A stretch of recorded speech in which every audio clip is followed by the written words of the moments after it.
घटना पर अंगठित हुई।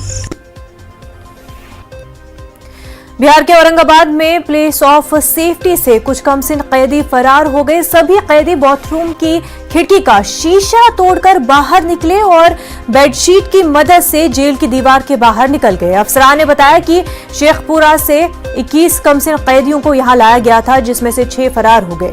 पुलिस फरार कैदियों की तलाश कर रही है।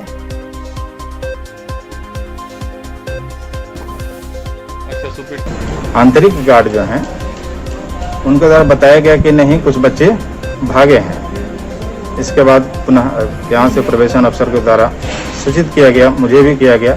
मेरे स्तर से अपने असिस्टेंट डायरेक्टर महोदय को, पुलिस को और जुवेनाइल बोर्ड को सूचना दी गई कि ऐसे ऐसे घटना घटित हो गई है। इसके बाद सभी वरीय पदाधिकारी लोग उपस्थित होने लगे और इसकी जाँच अभी शायद चल रही है।